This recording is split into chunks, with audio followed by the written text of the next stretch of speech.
Hello guys, Nintendo Capri Sun here, and welcome back to Let's Play Donkey Kong Country 64, or Donkey Kong 64.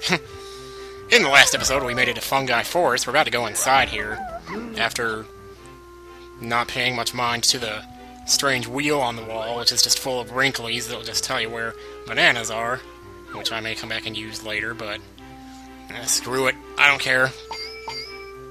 My gosh, this night, I haven't mentioned it yet, but this is like been one of those really atmospheric nights. I noticed something kind of weird. I always considered April 1994 to be like the happiest month of my life.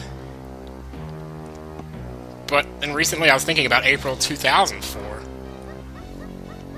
and just how intense my life was then. I almost feel like that was also one of my happiest years. But it's weird that April in the year that ends in 4, two different times in my life ends up being like one of my happiest times, my happiest months, I don't know. Because May 1st was when I moved to Virginia, and we all know how much I regret doing that. Lanky has dialogue. Did the other Kongs have dialogue? No, they probably did, and I just don't remember. You get up there after him. Yeah, you tell that asshole. You can't climb. Then you'll learn, won't you? You tell that asshole. Anyways, enough. What can I... Huh? Oh, okay, it's like the rap song. It's a misleading camera angle. Duh! Babies! They're babies! Sorry, just had to do it. Had to make the reference. It was too similar not to. Wow, so here we are. My gosh. Yeah, man. So first thing I'm going to do is go ahead and get these warps outside of the tree here. Because it's a good idea to do that. My last time I didn't do that. I didn't realize they were all here. And they make going around here so much easier. At least for a little bit I know about this world. Which I don't know that much, which is like I don't remember which warp goes where, so I have to kind of watch for that as I go exploring a little bit. That's probably going to be what most of this video ends up being, and I might actually... Well, shit. I saw we already beat the boss. Dang it. Well, no, I said bye. Didn't I say bye like... Oh, God. I don't even remember now. It was like 2 or 3 minutes ago. I think I did. Maybe I didn't. I don't know. Hell if I remember. Yeah, because I said goodbye before I even entered this world. Duh! Dude, you're so stupid. Oh my gosh. Anyway. But yeah, it's like I was cleaning up a little earlier, and I found that... You know how that screenplay I was talking about? Oh my god. That screenplay enabler that I wrote? That was right around April 2004 that I wrote that. It was actually like back in 2003, and I just kind of built on it up until April of 04. It was basically based on my life up to that point. And just, wow. But I went back and read it, like these last couple of days I've been reading it, and the dialogue is absolutely atrocious. It is not anything that you could put into a movie. There were some good parts and all, but damn, I tell you. It's just so unconvincing and so contrived. And so, it's like everybody just says these direct things, you know, like this one part where somebody calls me on the phone, and somebody calls me at work on the phone in the movie, and after I hang up, and it's like really unpleasant. It's an unpleasant conversation because they're asking, like in the movie, they're asking if they can swing by where I work to get some cigarettes from me, because at that point in my life, you know, that's what he was doing. Was basically, you know, everything like that. Shit. So, you know. So anyway. So then in the movie, I hang up the phone, and one of my coworkers says, "Who was that?" And I say, "Nobody."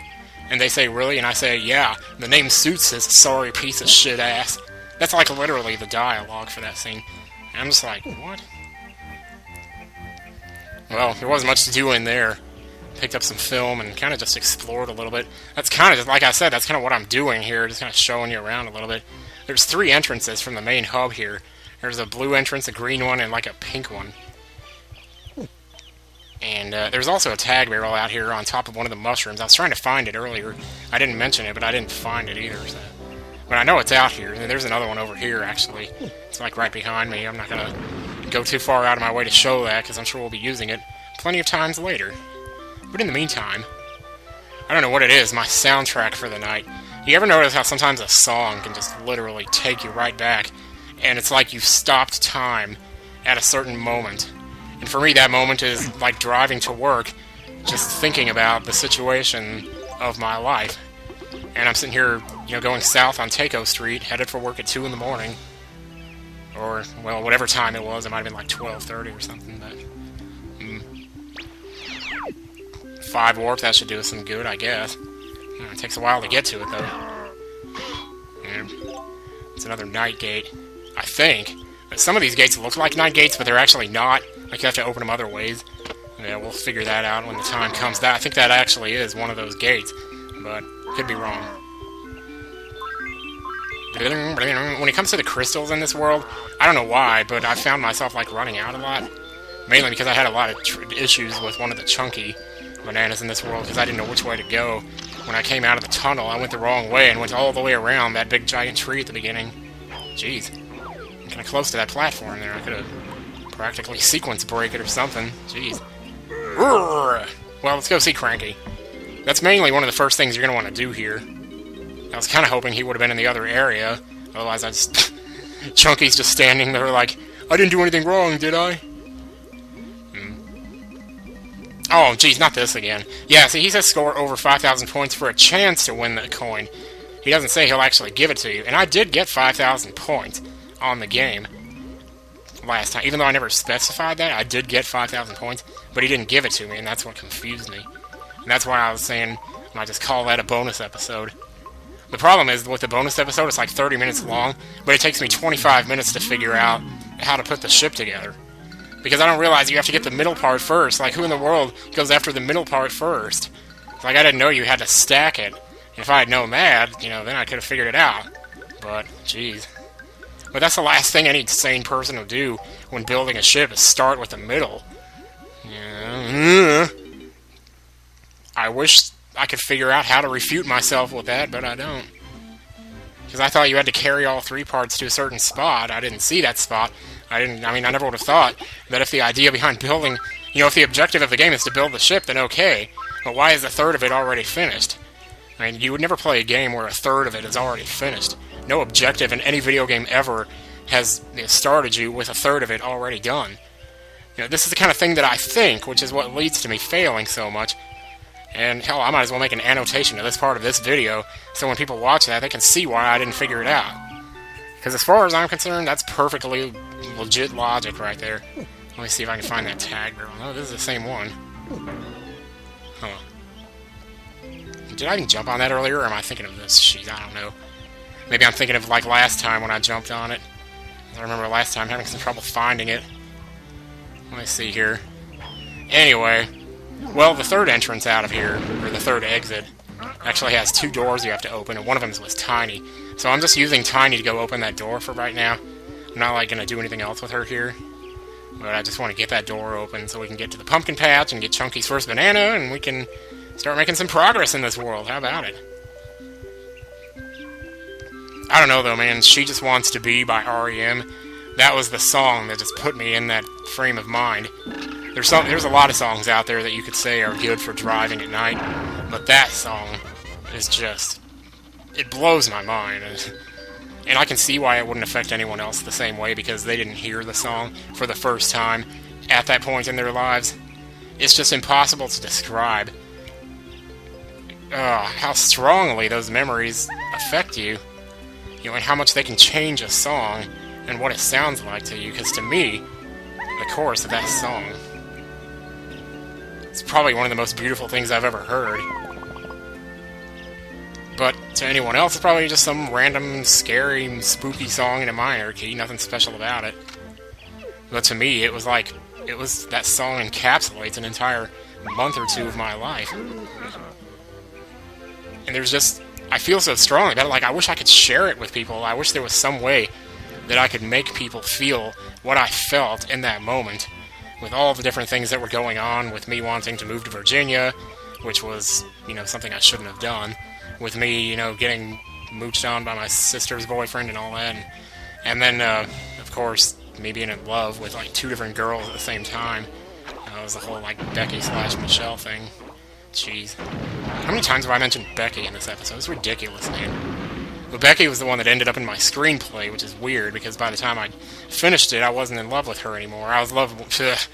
it was more Michelle than her. Why? Oh, yeah. I probably want to kill this bee first. Jeez, why don't I even talk about who I'm in love with? Like, anybody cares about that. I mean, what is this? The Young and the Restless? Seriously? Please help me. Those awful tomatoes have eaten all of my friends. Ow! They've eaten your friends? Are you talking about the other worms or the other apples? Or both?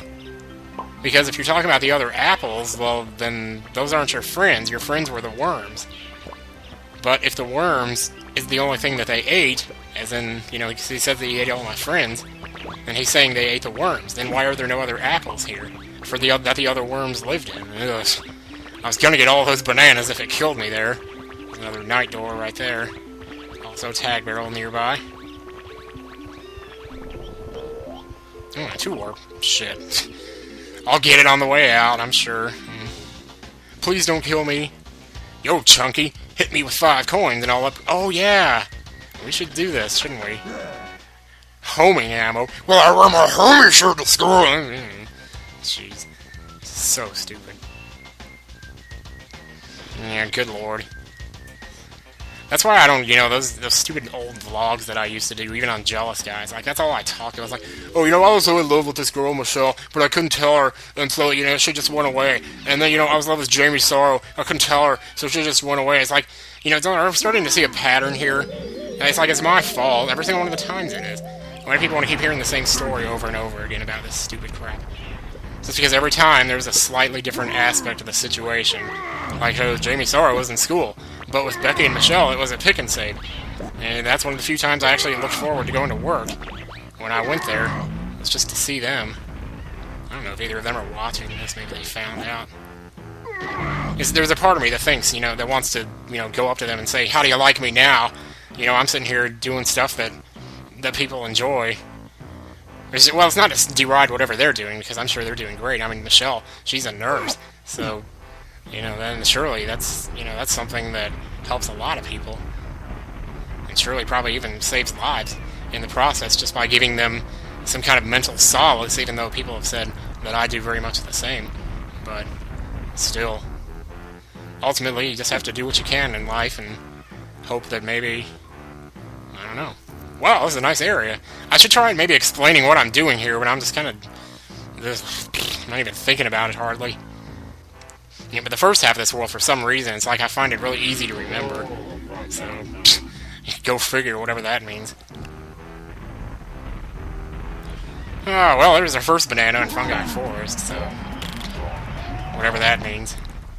Anyway, I'm going to go and stop the video there, guys. I know it's kind of short, but oh my god, I don't know what I'm doing. I don't want to make these too long, so I'm doing it there, stopping it there. Goodbye.